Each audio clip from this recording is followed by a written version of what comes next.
इज्जत दे सकता है। अगर एडमिनिस्ट्रेशन की नज़र में मेरे आंदोलन की कद्र है तो मुझे इन्होंने इनविटेशन कार्ड न्योता देकर मुझे यहाँ पर बुलाना चाहिए। वरना मैं ये समझाऊँ, देखो कोई भी आदमी अगरचे किसी को आप अगर अपनी हैसियत रखते हैं तो ही उसे इज़्ज़त देते हैं। अगर आपके पास में मुझे मेरे आंदोलन की कोई इज्जत नहीं है तो आप मुझे इनविटेशन कार्ड नहीं देते, तो इसमें आपकी काबिलियत नज़र आ रही है। देखिए, अल्लाह रब्बुल इज़्ज़त ने हज हाउस की तामीर का कामयाबी का सहरा अब्दुल अजीम इनकलाब के सर पर बांधा। ये अल्लाह का निर्णय है। यदि आप कोई राजकारणी नेता इसका श्रेय लेने के लिए कोशिश कर रहा है तो मैं ये समझता हूँ कि वो जिल्लत लेने की काम कर रहा है, अपनी तरफ जिल्लत की तरफ वो जो है तो जिल्लत की तरफ जा रहा है। मतलब जैसे जितने भी महाराष्ट्र के दिग्गज जितने भी नेता थे, महाराष्ट्र के जितने भी दिग्गज नेता थे, सबने एड़ी चोटी का जोर लगा दिया था क्योंकि इलेक्शन आने वाले थे और ये अब मौका बन गया था कि अब जो है तो हमें हज हाउस देना है, नहीं तो मुसलमान जो है तो हमें वोट नहीं देंगे। अब मेरा आखिरी सवाल ये है कि आपने इतनी जद्दोजहद की, अब हज हाउस कंप्लीट हो गया लगता है आपको? नहीं, बिल्कुल नहीं लगता। अभी इस हालात में जब मैं एंट्री किया हूँ तो यहाँ पर जो है तो हिंदी भाषा में जो है तो नाम हज हाउस ऐसा लिखा हुआ है। तो मैं चाहता हूँ कि यहाँ पर उर्दू भाषा में जो है तो औरंगाबाद हज हाउस होना चाहिए, तब ये कंप्लीट होगा। क्योंकि उर्दू भाषा भी एक महान, अपने आप के अंदर एक महान उसका एक औहदा है और उर्दू हमारे देश की भाषा है और वहाँ पर उर्दू में होना चाहिए। मैं ऐसी एप्लीकेशन भी दूंगा इंशाल्लाह। अभी मैं जहाँ मौजूद हूँ, हज हाउस औरंगाबाद ज़िले का, मैं कहूँगा महाराष्ट्र में इतना खूबसूरत हज हाउस नहीं बना। ये हज हाउस के पीछे की थोड़ी सी कहानी मैं आपको बता दूं। कई सालों से मुसलमानों को हज हाउस का लॉलीपॉप दिया जा रहा था, कई सालों से, और इसको ख़त्म करने वाला एक शख्स हमारे पास साथ मौजूद है, अजीम इनकलाब। इन्होंने 2012 में अपने जान की बाजी लगाकर यहाँ पे उपोषण शुरू किया।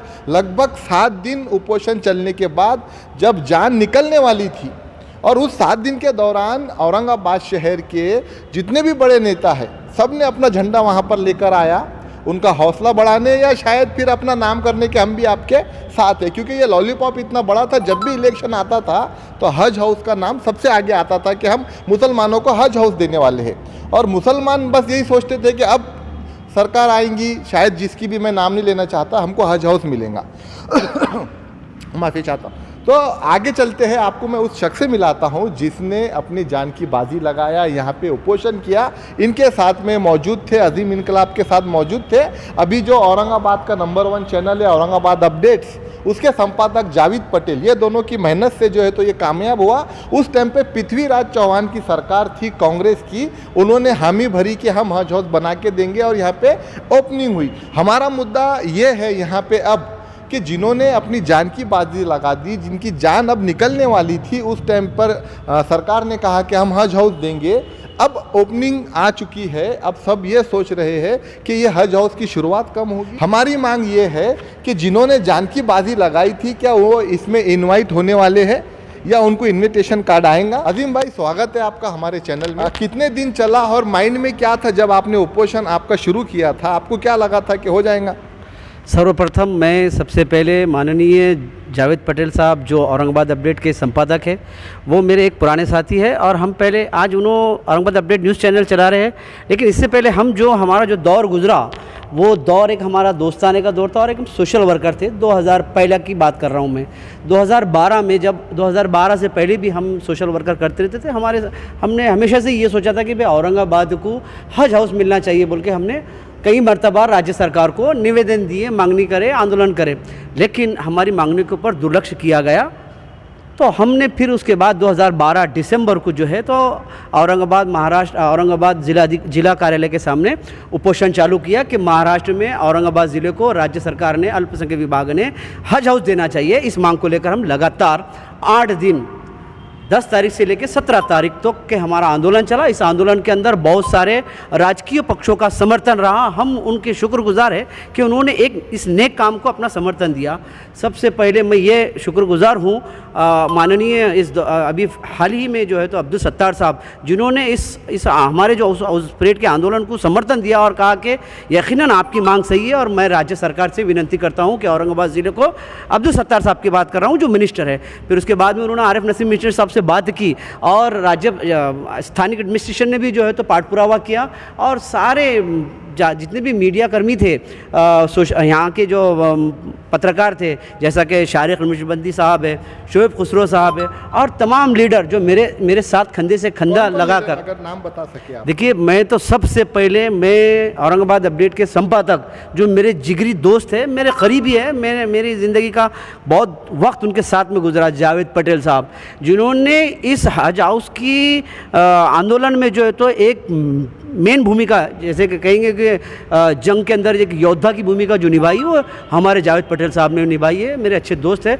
और उन्हीं से मुझे सोशल वर्क की प्रेरणा मिलती रही और आज भी मिलती है। आज मैं जो भी हूँ अल्लाह रब्बुल इज़्ज़त के करम से, मैं जावेद पटेल और मेरे मोहसिन सर और साजिद पटेल और बहुत आंदोलनकारी थे इसके अंदर, शहर के प्रत्येक एक व्यक्ति का मैं नाम नहीं ले सकता। हमने आपकी तस्वीरें देखी, उस टाइम की तस्वीरें, उस टाइम तो हम मौजूद नहीं थे, मैं मुंबई में था, तो हमने तस्वीरें देखी, उसमें एमएम शेख भी नज़र आ रहे थे, देखिए, मैं स्टेट लेवल के जो राष्ट्रीय नेता है, मैंने अब्दुल सत्तार साहब का नाम लिया हूँ, एमएम शेख साहब भी उसके अंदर उसमें इसका उनका योगदान रहा है, आरिफ नसीम मिनिस्टर साहब उनका भी योगदान रहा है। मैं नहीं जानता इसके पीछे का राजकारण क्या था, क्योंकि सरकार बदलने वाली थी, 2012 यानी कि दिसंबर 2013 का आंदोलन था, जब उस परेड में जो है, उस वक्त में जो है तो कांग्रेस की गवर्नमेंट थी, और लगभग 2014 में उसके चुनाव होने वाले थे।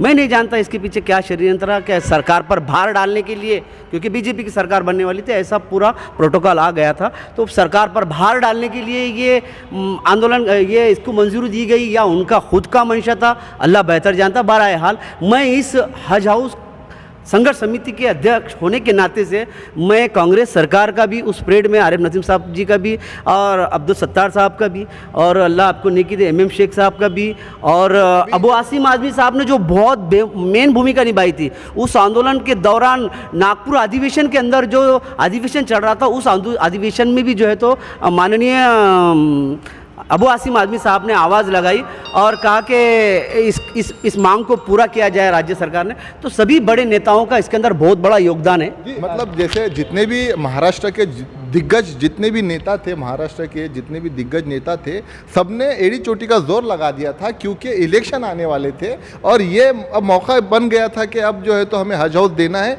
नहीं तो मुसलमान जो है तो हमें वोट नहीं देंगे। शायद ऐसा हो सकता है, लेकिन आगे मेरा सवाल ये है कि अब आपका आंदोलन कामयाब हो चुका है, लगभग 10 साल, अपन कहेंगे 10 या 12 साल जो है तो 12 साल का अरसा लगा तैयार होने में। बीजेपी सरकार के भी हम शुक्रगुजार है कि उन्होंने वक्त में औरंगाबाद महाराष्ट्र को, मुसलमानों को हज हाउस दिया।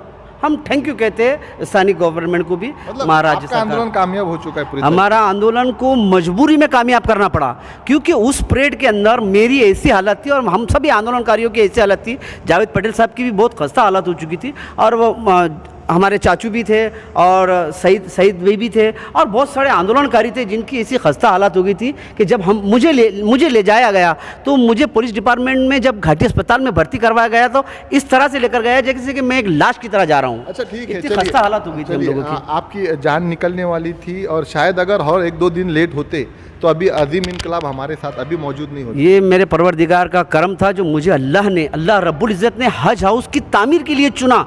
परवरदिगार आलम का बहुत शुक्रगुजार है कि अल्लाह ने बड़े काम के लिए चुना।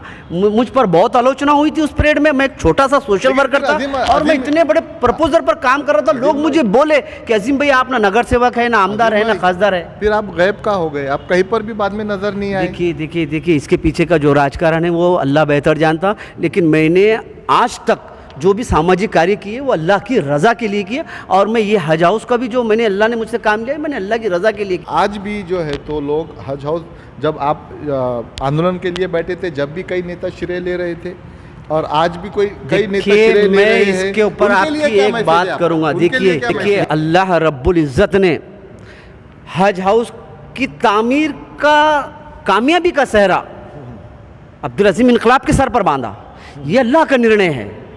यदि आप कोई राजकारणी नेता इसका श्रेय लेने के लिए कोशिश कर रहा है, तो मैं ये समझता हूँ कि वो जिल्लत लेने की काम कर रहा है, अपनी तरफ जिल्लत की तरफ वो जो है तो जिल्लत की तरफ जा रहा है। इसके लिए अल्लाह रब्बुल इज़्ज़त ने जावेद पटेल साहब, मुझे और औरंगाबाद के शहर तमाम युवाओं को जो आंदोलन में शिरकत हुए थे, इसका सेहरा शहर के सभी नागरिकों के सर अल्लाह ने बांधा है। जी, मैं कामयाबी का ज़्यादा सेहरा। लंबा इंटरव्यू नहीं करूंगा। नींव आपने रखी, आपने यहाँ पे आंदोलन किया, आप 7 दिन भूखे रहे, कई नेता यहाँ पर आए, उन्होंने जो है तो अपना झंडा यहाँ पे गाड़ा कि हम आपके साथ हैं।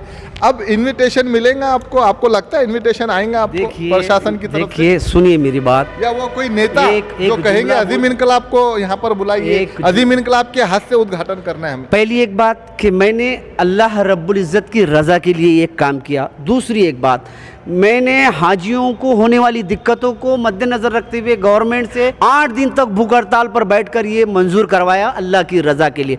अब आपका सवाल ये है कि स्थानिक एडमिनिस्ट्रेशन ने आपको निमंत्रण देना चाहिए, तो मैं आपको एक बात बता दूं, स्पष्टीकरण दे दूं। मैं एक उदाहरण देता हूं, ज़कात देने के लिए जो है ना, ज़कात देने के लिए साहिब माल होने की आवश्यकता है, तभी वो ज़कात दे सकता है, यानी कि उसकी हैसियत होनी चाहिए। अब मुझे एडमिनिस्ट्रेशन अगर किसी को इज़्ज़त देना चाहता है तो उसको पहले जो है तो इज़्ज़तदार बनना पड़ेगा, उसको इज़्ज़तदार बनना पड़ेगा, तब वो जो है तो किसी को इज़्ज़त दे। अगर एडमिनिस्ट्रेशन की नज़र में मेरे आंदोलन की कद्र है, तो मुझे इन्होंने इनविटेशन कार्ड न्योता देकर मुझे यहाँ पर बुलाना चाहिए। वरना मैं ये समझाऊँ, देखो कोई भी आदमी, अगरचे किसी को आप अगर अपनी हैसियत रखते हैं तो ही उसे इज़्ज़त देते हैं। अगर आपके पास में मेरे आंदोलन की कोई इज्जत नहीं है तो आप मुझे इनविटेशन कार्ड नहीं देते, तो इसमें आपकी काबिलियत नज़र आ रही है। अब मेरा आखिरी सवाल ये है कि आपने इतनी जद्दोजहद की, अब हज हाउस कंप्लीट हो गया लगता है आपको? नहीं, बिल्कुल नहीं लगता।